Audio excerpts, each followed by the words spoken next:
Yep, I'm out here in the garden again. Just don't tell my husband, okay? And I want to share with you today this massive squash plant that's behind me, what variety it is, and why it has outperformed in my garden every year. So let's get started. So I'm going to actually start over here. And if you can see right here, this is the tip of the main stem, and it comes back this way. And try not to disturb the flowers and the bees. But we're going to go up this main stem, and you can see where I have it trellised. I had started trellising actually, but it was growing so quickly and so determined to grow downward that I didn't want to stress the stem and break it, so I've decided to just let it be.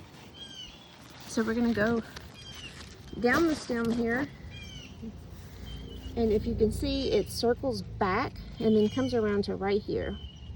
And then if you look over here off of the main stem, let's move this leaf. Off of the main stem, we have a second stem that is coming off, and it's made its way out here into my garden path where we don't need it.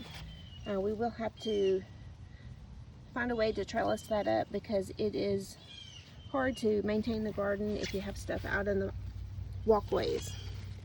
And then we're going to go back in, and you can see again off of the main stem we have a third stem that it's making its way out.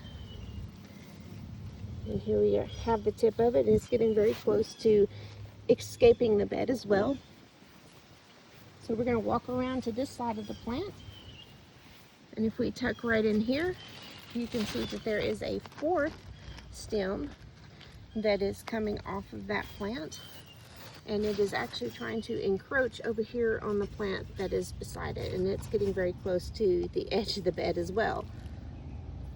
Now, I do really love this variety. This is probably one of the largest plants I've ever had, but they are very vigorous growers and do very well every year in my garden. They're more resistant to diseases, I've noticed, and even more resistant to that vine borer moth that we have so much trouble with here in the South. Not that they're completely immune to them, but they do seem to have some resistance to that. This variety is called rugosa, and it is very similar to your yellow crookneck, although the squash tends to get larger and still have that soft, creamy texture without getting fibrous.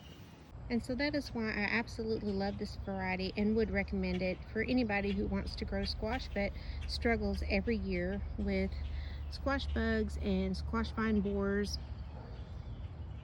This is a great variety to grow in your garden.